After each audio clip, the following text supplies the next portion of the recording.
Welcome to Moments for Moms. I'm your host, Ashley McLean, and I'm so excited that you have joined me today. This show is a part of the Amplify Podcast Network, where ideas echo and voices resonate. So, if you're anything like me, moments are something that as moms, we don't get many of. My hope is that you can walk away from each episode encouraged, inspired, and recharged to continue on this amazing and sometimes exhausting journey we're on together called motherhood. So consider this your invitation to grab a cup of coffee or tea and take this moment just for you. Today, we are going to talk about the challenges of parenting teens. And as most of you know from watching the show, I have a toddler. So this is something I'm not familiar with, and I don't know if I'm even ready for or to think about. But my guest, Jen Thompson, she is an incredible author, writer, mother, friend. I'm just so excited for you guys to meet her and get to know her ministry. So Jen, thank you so much for joining me here. Oh, thank you for having me. Yes. You are so kind to say those things. I'm very excited to be here. And you're local, so we're close. I am. Yes. Yeah, that's great. That always works out well. It's really nice. It's nice to have you here in person. Thanks. Yeah. I appreciate it. So let's get started. Just introduce yourself. Tell me a little bit about your family, your ministry, kind of all those things. Okay, yeah. So, like I said, my name is Jen, and I am married to my husband, Patrick. He was my high school boyfriend. We started dating when I was 17, so the summer before my senior year, and he is my absolute best friend. And we have 4 children. Sophia is 17, so she's a senior. And then we have Amelia. She's 15. She's a sophomore. Nyla is 13, almost 14. She's in 8th grade. And then Patrick, our baby, the lone boy bringing up the rear, he is 11 in 5th grade. So wow. Yes. You're not busy at all. It's, oh my goodness, it's so crazy. Right now is a crazy season. Yeah. And at the end of this school year, we will have our baby leaving elementary, 1 leaving middle, and our first to graduate high school. So I'm already telling everybody, I will be in a puddle on the floor for the entire month of May. So if anybody just wants to bring me coffee and pillows and Kleenex. Coffee and pillows. Sign me up for coffee and pillows. I guess they don't really go together. One wakes you up, but you know what I mean. You can relax with your coffee. It sounds dreamy. I don't do that ever. But I know. It's a hope, right? This is my greatest hope is coffee and pillows. So tell me, so Truly Yours, Jen. Yeah. This is your social media, where you write. What made you start doing that? So I've always loved writing. Okay. I actually started a blog when the kids were pretty little. And then when I turned 37, I remember I had a conversation with one of my really good friends, Colleen, and I said, by the time I'm 40, my goal is to be published in some capacity, whatever capacity, that's just my goal.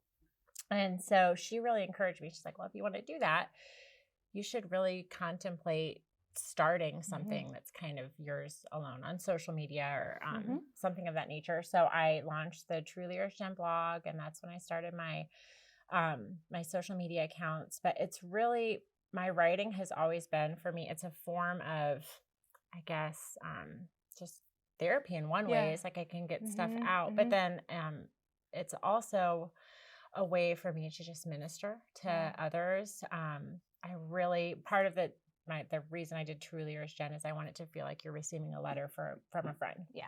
I want it to be encouraging, heartfelt, and just to talk about the hard things that people don't always want to talk about. I think we need to talk about the hard things, right? Yeah. Yes. I feel like when we don't, that's when we can isolate, get depressed, feel alone, because it's I'm the only one dealing with this because nobody's willing to talk about it. Yeah. We've had previous shows talking about postpartum.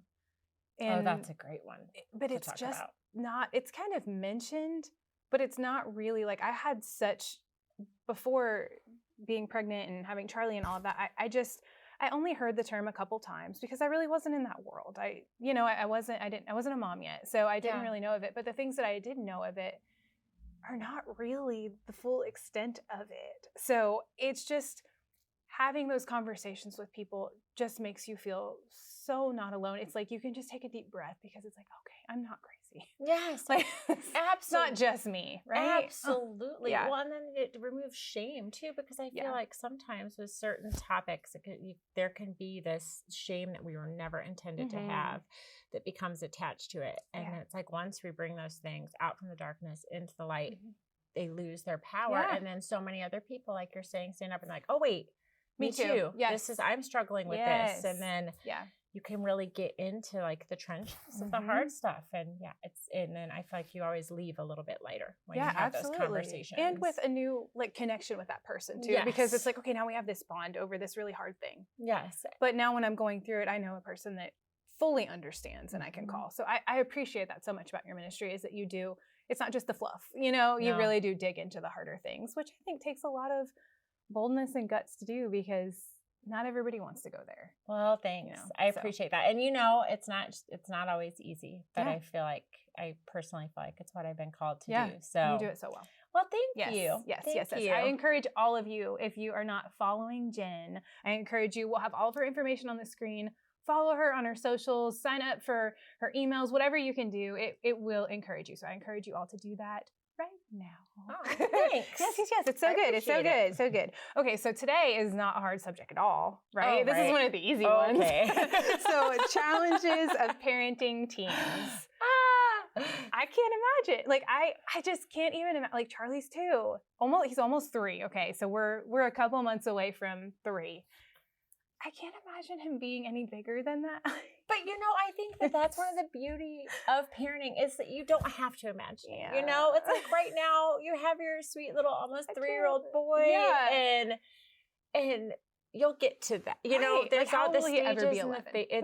Well, I remember when we first moved here. So we moved to the Nashville area 6 years ago, and our oldest was in 6th grade, and my husband, I remember sitting on the couch having a conversation about how it seemed so weird to imagine that someday they would be like full-grown humans that are like walking around. And now they've all, except for Patrick, they're all just about, the girls are all at their maximum height. So we're like there. And that was just 6 years ago. And now they're just, you get big fast. Yeah. But there's also, in talking about the struggles of raising teens, I also think it's important to say there's so much joy in it too. It's like in any season of parenting, it's like you hold the challenge and you hold the joy. That's and good. They exist simultaneously in all the stages. And I had no idea what to expect with teens. And I know I was kind of a difficult teen. I was more of the like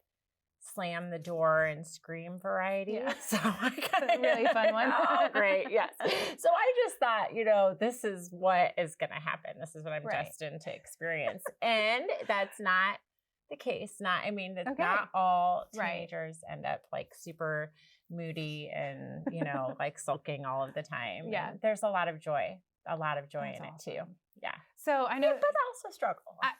I can only imagine. Like I see right now, like I feel like my husband and Charlie like have this like struggle for like the alpha male in our house, and I can't even imagine when he gets like tall and like I call him my tiny human right now, but like a full size human. Like I can't even imagine like what that's gonna look like, the pull and push of that, because right now I'm like, this is hysterical. Like they're fighting over dominance. That's what's happening right now. Like, so you just sit back and just watch how it all plays out. I do. And I tell my friends, I'm like, I prayed for, we had a hard time conceiving Charlie, and I prayed for a very long time for a baby Bobby.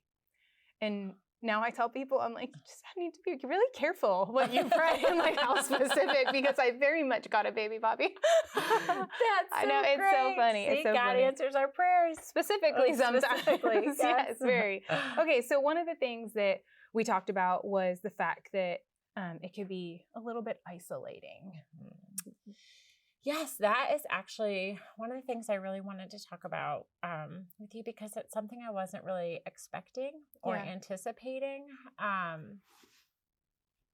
It can be isolating in a few ways.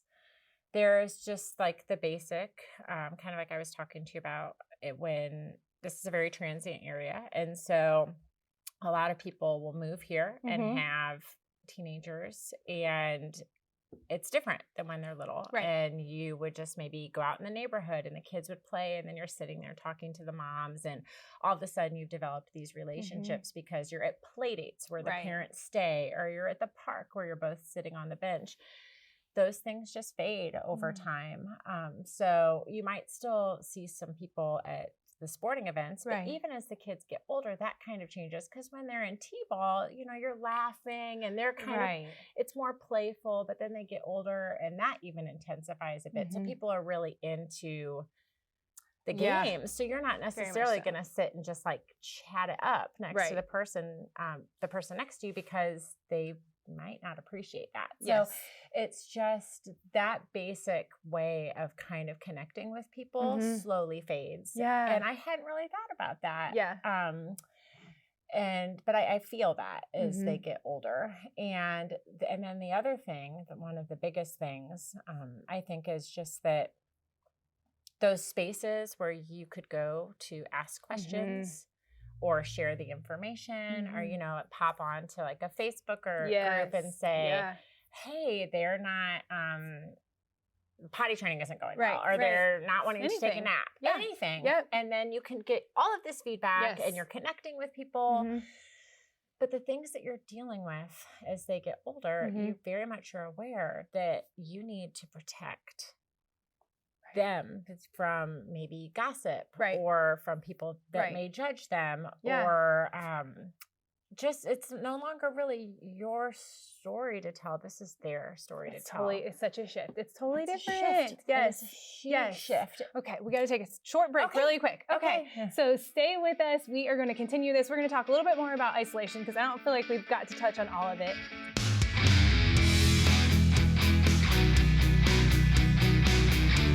So we are talking about the challenges of parenting teens. And my guest is really leading this conversation, because I know nothing about parenting teens. So I appreciate you. You'll be there before you know it. I know. But I don't say that in an ominous way. No. Soon enough. We're just planning our Hot Wheels birthday right now. That's good. Okay, so we were talking about like, as they're getting older, it becoming a little bit more isolating. But I love how we kind of left that segment. You talked about like right now, and even so now, I was part of like the formula feeding Facebook group and the December 2020 babies group, you know, so I can ask all of these questions in Facebook and community and get all of these answers. But even so now, that's really dwindled. And everybody that I know that has a toddler at this point is so busy and living in mass chaos that we don't have a lot of time to just connect. Or there's somebody screaming or doing something crazy in the background. So you're really not having a focused, intentional conversation.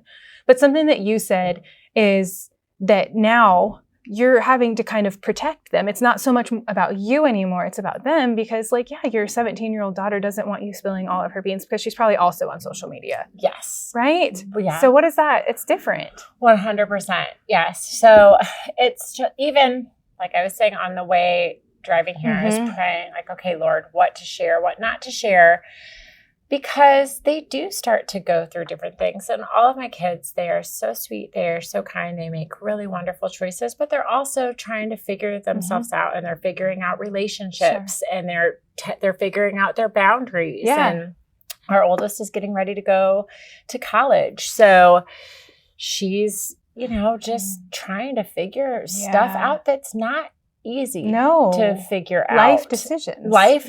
Yeah. And I just, when things happen now, instead of maybe reaching out to multiple people, I will pray like, okay, Lord, like, show me who I can talk to. And like, it really is. And it's like, a lot of times I'll go to like one of my very best friends, Jen. She has known Sophia literally since she was born. She was in the waiting room. Oh, and she came in after she was born, held her. She loves her. Our families are so close. We love our children like they're our own. And so I know when I go to her, it's a safe space. Yeah. And she has that love too. Right.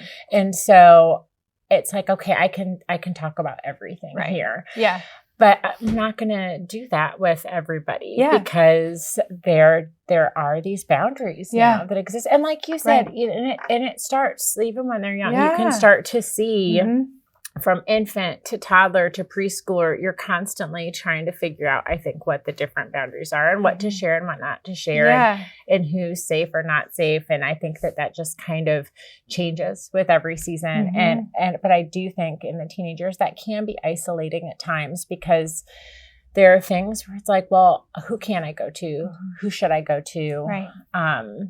And you just don't want people to judge your children. And unfortunately, they can't. And with social media, like you were saying too, like you have to be careful. We weren't on that growing up. No. I mean, we just weren't. We didn't have it. So I just can't imagine how hard that would be alone. No, they have their entire lives have been documented to some extent. So now I'll show them things before I post them. Is this picture okay? Yeah. Is this okay? Just to make sure that they're okay with that story or that image being out there really because it's theirs. That's their photo. That's their part of their story. Right. And I don't just want to put all of that out there without them being okay with it. Yeah. You know? Yeah. It's like you're this big, wide plethora of people really condenses. It comes down to an inner circle of close friends. Absolutely. And I feel like it's something that you have to work so hard for too.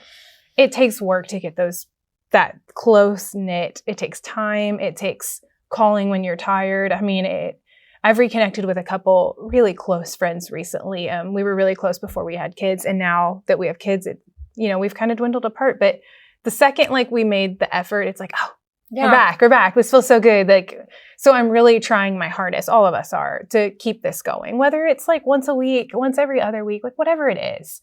At least we're trying to pursue those relationships. So. Well, and that's the thing with your close friends. You can pick it. You can pick it up at any point, and you become the master of the interrupted conversations when they're little, or the tired conversations, like you said with your toddler, where you can maybe talk for a minute, and then you have to stop and run and do something, and then you pick up that conversation, and you figure out how to connect in those different seasons. Yes. But it is important. Yeah, hard, but because we're tired, but important. Yeah. Yes. Okay, so the next thing we're going to talk about, look, I put a sad face by it. Oh, I literally drew a sad face on my paper. That's so sad. Because it is. Learning how to both hold on and simultaneously let go. Oh, yes. It's that is sad. It's the sad face. That is why in May I'm going to be in a puddle on the floor for the entire coffee month. And pillows. Yes. It is so hard because especially with my high school girls. I mean, even with Nyla too in middle school, I guess with all of them in some way, but it's this understanding that you have to start to let them fall down. You have to start to give them more space, make some of their own decisions. So for example, some people may agree with this, some people may disagree. I don't know. With our oldest, we didn't really give her much of a curfew. We would talk before everything she was going to do. And we said, until you give us reason not to trust you, we are trusting you. I mean, we always know where she is. Right. We know what she's doing. And depending on, she would be like, okay, be home by 11 or 12. Know, it would shift. But I think part of that was okay, we need to give her some ability to make her own choices and to show us that she is capable of making the right choices. Right. And so it's that kind of figuring out when to let go, but also knowing that they still need structure. And it's just hard. Yeah. It's so many questions will go through my head. Are we teaching them enough at home? Have we taught them enough about the Lord? Are we modeling the right behaviors? I mean, there are just all of these things. Right. But I also think part of the holding on is allowing them to be little still too, embracing that, because kids grow up fast. They feel like they have to grow up really fast. Yeah. And so just trying to still be kind of playful and encourage those kinds of things too, but letting them have the freedom to go and just get bigger. Yeah. And also one of the things that I'm trying to remind myself is just because they leave the house doesn't mean I stop being their mom. That's good. That's so good. Yeah. It's like they can, as they go, I can still teach them things and be there for them. Yeah. And it's not like they're going to leave and go to college or wherever they go. And then all of a sudden it's going to be like, okay, well, I don't need your help anymore. Yeah. They're still, Yes. But so I don't even know. I know this went so fast. We only have a minute left. Oh, no. I told you it would go so fast. So I want the thing that I think about most, and I will say this so quickly, is also reminding for me, myself, that Charlie is God's child. Yes. Because for me, it's like that sense of like, I'm hovering in, like I was just telling you, we were at a little birthday party last night and little boys were wanting to play with him. And I'm like, we need to leave or else I'm going to get in a fight with a 4-year-old. Like just the wanting to like constantly protect, but having to trust that like he is first and foremost God's child and God loves him so much more than I do, which I can't even fathom. Right? Yes. So I cannot believe you just said that because that was the thing before I went to bed last night when I was thinking and praying about this, that was exactly what was reminded to me that Sophia and Amelia and Nyla and Patrick are his. And there's actually a song, the first day that we had Sophia home from the hospital, I was rocking her and listening to this song. And I was thinking that like the words to that song apply always, that she is his. Mm-hmm. And it's just to remember that no matter what, they are his children. They're his children and first. he is holding them. Absolutely. And it will all be okay. Yeah. Mm-hmm. Thank you so much for being here. Thanks for having me. Yes, I appreciate it. I'm so glad we got to do this. Yeah, this was a lot of fun. Yes. I really appreciate it. Absolutely. Thanks. Okay, make sure that you all follow Jen, yours truly, Jen. Find her on all of the socials. You can find her in the links to our show also. I appreciate you guys being here so much with us.